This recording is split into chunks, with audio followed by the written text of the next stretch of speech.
What are you thinking about? Oh, I don't think. No, I'm not interested in thinking. Have you forgotten who you are? Quite possibly. Have we all forgotten who we are? I'd like to read you something. Are you interested? Yeah, sure. The game of life. Creating your own reality. Imagine that you are about to participate in an interactive role-playing game. Okay. There are rules in this game that everyone agrees to. What goes up must come down. Yeah. Day is followed by night. If you touch a flame, it will burn you, etc., etc. You get to choose the character you play beforehand. Shall I be black or white? Australian or American? Male or female?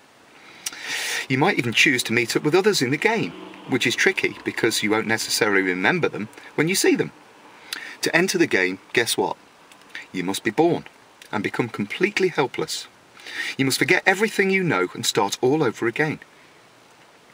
You are given a set of rules by the older players of the game, which you learn as you go along. After a given time, you are declared an adult, not a master anymore, a mister, or a missus, or a miss, by the other players and are sent out on your own. The thing is, after a while you become so involved, so completely immersed in the personality of the character that you are playing in this game, that you forget who you really are. So yeah, have we forgotten who we really are? You forget that you're even in a game, and you begin to believe that the game is all that there is. Yeah, now, you still get to decide everything that happens to your character in the game, which you do constantly. But as a player who is now totally identified with the character you have chosen to portray, you begin to believe everything that transpires is happening by chance or by fate. You know, is it by coincidence or not? Sometimes it seems like everything is not a coincidence. When the character you play goes to sleep, you return to your real self. This is also your opportunity to plan ahead and manifest the character's desires and wishes. When the character later awakens, it is with the belief that he or she was simply dreaming. Now, some players realising that there has to be more than just this game. There has to be more than this game, doesn't there? Oh, absolutely. Yeah, we'll start searching for answers, which we've been searching for answers, so if you don't ask, you don't receive. Some people conclude that someone must have invented this game. I wonder who that could be. And probably all the players in it.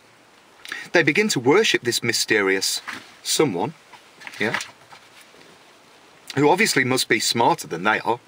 The inventor of the game must be much smarter than us. And invent more rules that they insist were made by the original game creator.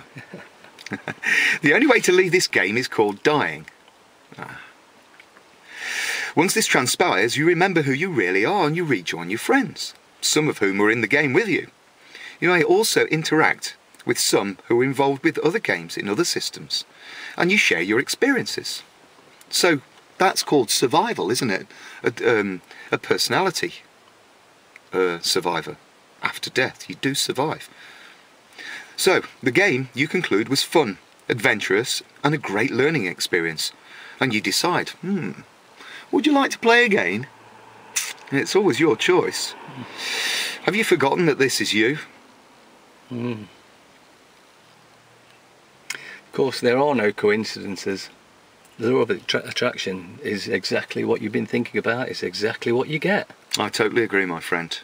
So, are we starting to recall who we really were, who we really are, and who we can also be? Why is the veiling necessary?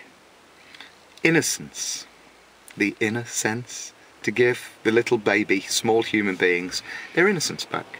Because you can imagine if a small baby knew everything that it did in a previous incarnation, can you imagine how shocking that would be to the brain, especially when you can't speak, but you can only use telepathy, because that's all babies can use until after about 15 months they start talking. But of course, we've forgotten how to use telepathy because it's been brainwashed out of us, so we don't understand that the babies are actually talking to us. I'm using telepathy on him. Oh yes, I agree. It's amazing, isn't it? So did you forget who you really are? Thank you for listening.